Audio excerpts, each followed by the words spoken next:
Quando a gente faz o diagnóstico, né, de uma restrição de crescimento intrauterino, quais são os exames que a gente deve solicitar para paciente?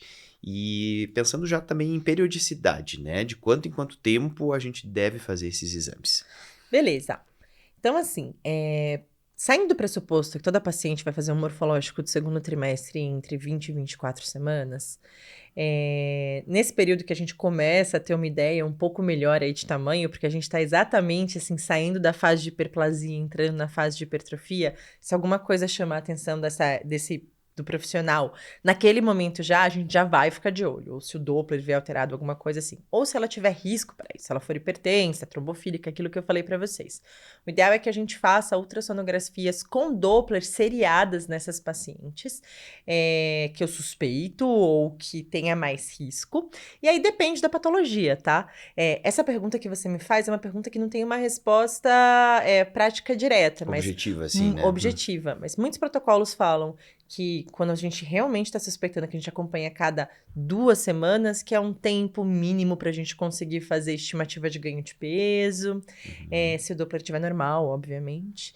Mas quando a gente tem uma Doppler velocimetria de umbilical alterada, nesse caso mais precoce, aí a gente vai diminuir aí o intervalo entre o acompanhamento. A gente vai falar que talvez seja semanal, o ideal de acompanhamento de Doppler de uma paciente que tem um índice de pulsatilidade do Doppler de umbilical acima do P95, mesmo que não tenha alteração dos outros vasos ainda. Então depende, né? Aí se ela começa a ter aí vasodilatação da cerebral média, dependendo da idade gestacional, vai internar e vai fazer a cada 2 dias, vai internar e vai acompanhar diariamente com perfil biofísico. Então, muito depende, mas o exame base que a gente vai usar é realmente a ultrassonografia obstétrica com Doppler. Atenção, não é só ultrassom obstétrico. Se você não coloca o sobrenome com Doppler velocimetria, o colega da ultrassonografia não vai fazer Doppler, infelizmente. Poderia, né, olhar e falar assim, por que tá pedindo? Ah, porque tá pequeno. Mas não, então a gente tem que aprender a pedir exames também, né? Como eu sei que tem muito clínico que também faz nosso curso, porque trabalha muito com mulher, é muito importante essa informação para você. Tem que pedir ultrassom obstétrico com Doppler, tá bom? E acompanhar essa paciente, assim, a cada 15 ou a cada semana, e se tiver alteração, muitas vezes a gente vai fazer dia sim, dia não, ou até diário. Perfeito. Até que chegue o momento certo da gente poder atuar, né? Porque não existe remédio para restrição de crescimento fetal. Existem profilaxias que a gente pode entrar em pacientes de risco lá no começo. Mas a partir do momento que eu identifico, não existe um remédio para restrição de crescimento fetal. Então é acompanhamento. Perfeito, mas excelente. Acho que ficou super didático, assim, ficou super bem pontuado tudo, né? O objetivo realmente foi a gente falar sobre as diferentes classificações, porque eu vejo que às vezes o pessoal que nos procura, né, eles ficam assim, poxa, mas afinal, qual diretriz que eu vou seguir, né? Então, Sim. acho que ficou super bacana, assim, você pontuou super bem. E também a questão lógica, assim, né, dessa classificação.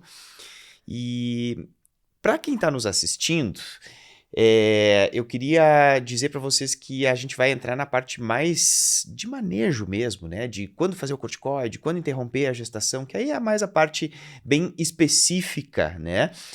Na nossa área do aluno. Então, quem quiser ouvir mais um pouco dessa discussão aí, especialmente essa parte de indicação de momento, né? De interrupção da gestação, a gente convida aí para entrar na nossa área do aluno para poder acompanhar. Muitíssimo obrigado aí pela atenção de vocês, mas super obrigado, foi Imagina, ótimo. Jader. Será que eu posso fazer uma última informação que eu acho que é Deve? Claro. importante Aham. e que eu acho que eu acabei não falando, mas, pessoal, uma circunferência abdominal abaixo do percentil 3 não precisa de mais nada, nem alteração de Doppler, nem nada, para a gente fechar o diagnóstico de restrição de crescimento fetal. Tá? Quando a gente tem, ou o peso fetal também do bebê abaixo do percentil 3, eu não preciso de Doppler, eu não preciso de mais nada, eu já fecho o diagnóstico hoje em dia, tá? Independente se é precoce ou tardio. E aí, se eu tenho um bebê que tem aí a circunferência ou o peso entre 3 e 10, aí sim, o Doppler, se alterado, acaba entrando para poder fechar a minha classificação. Então, vamos começar a olhar melhor aí para o nosso ultrassom. E se você não tiver aí um colega ultrassonografista parceiro que coloque os detalhes, baixa no Google, curva de Hadlock 4, circunferência abdominal, e coloca o número para você ver. Você vai fazer o diagnóstico muitas vezes que o colega ultrassonografista não chegou a fazer porque ele não sabe.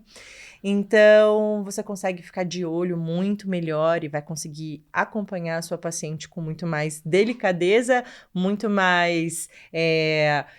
Você vai ser muito melhor obstetra e você vai ajudar muito essa criança e essa mãe. Tá certo? Então, vamos lembrar isso. Entre 3 e 10 com Doppler alterado, menor do que 3. Tanto circunferência abdominal quanto peso fetal estimado já fecha diagnóstico. Tá bom?